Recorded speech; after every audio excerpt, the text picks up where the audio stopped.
Hello প্রিয় দর্শক বন্ধু, আবারও চলে এলাম একটা নতুন ভিডিও।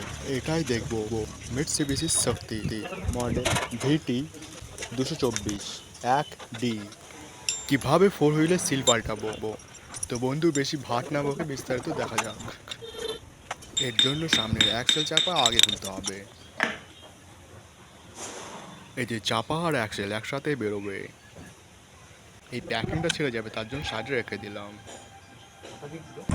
এবার আমাদের হাতলের সাপোর্ট নাট খুলতে হবে।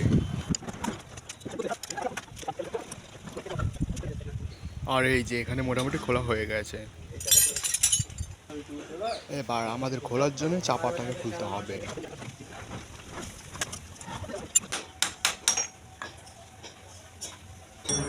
এখানে বেয়ারিংয়ের শ্যাফটটা জাম থাকে, তার জন্য ঠুকে ঠুকে বার করতে হবে।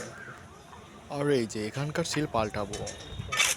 এবার এগুলি ক্লিন করে নিয়েছি। এই যে এখানে আছে oil seal, double oil seal থাকে ফোর হুইলে। এটাকে ঠিকঠাক সোজা করে ঠুকে নিতে হবে।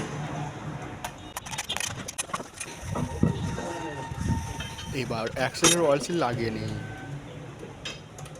এটাকেও সমানভাবে ঠিকঠাক বসাতে হবে। আর এই যে এখানে রেডি। এবার একটু অয়েল সিলে গ্রিস দিয়ে অ্যাক্সেলটাকে লাগাবো।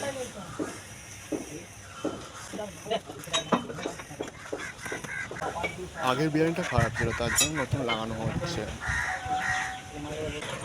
এখানে ঠিকঠাক ঠুকতে হবে যাতে সার্ক্লিপের জায়গা বেরিয়ে আসে। এখানে আউটসাইড সার্ক্লিপ লাগিয়ে নিলাম, তারপর ইনসাইড সার্ক্লিপ। এখন সার্ক্লিপ রেডি, পেনিয়াম লাগাবো। আর চাকাটা এখানে একটু বজা ছিল, তার জন্য সিম ওয়াশার খাইয়ে দিলাম। পেনিয়ামের পরে বিয়ারিং, এটি পুরাতনই। ব্যাস এটি রেডি। এবার four wheel cutting axle ready করব, যার জন্য বিয়ারিং এবং পেনিয়াম ঢুকিয়ে নিতে হবে। তারপর কাটিং অ্যাক্সেল, এটি হালকা জাম ছিল, তার জন্য ঠুকে নিলাম। এখন এই চাপাটাকে অ্যানামন দিয়ে লাগাবো।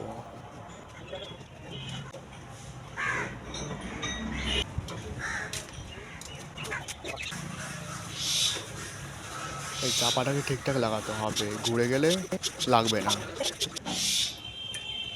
এবার চাপা নাটগুলোকে ঠিকঠাক টাইট করে দিতে হবে। এখানে রেডি। আর এখানে শিলে একটু গ্রিস লাগিয়ে নিলাম। ঢোকাবার সময় দেখতে হবে ঠিকঠাক ঢোকাতে হবে, নাহলে অয়েল সিল কেটে যেতে পারে।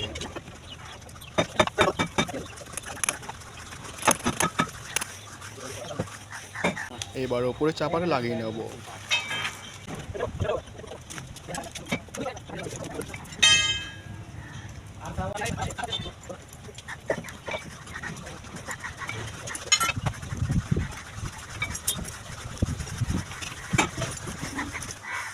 এই হাতলের বুসে একটু গ্রিস লাগিয়ে নিলাম যেন ঠিকঠাক খেলে।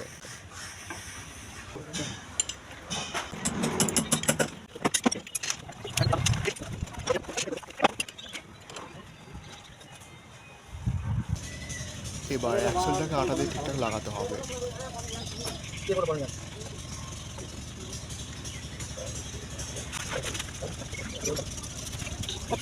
মোটামুটি এগুলো টাইট হয়ে যাচ্ছে, রেডি।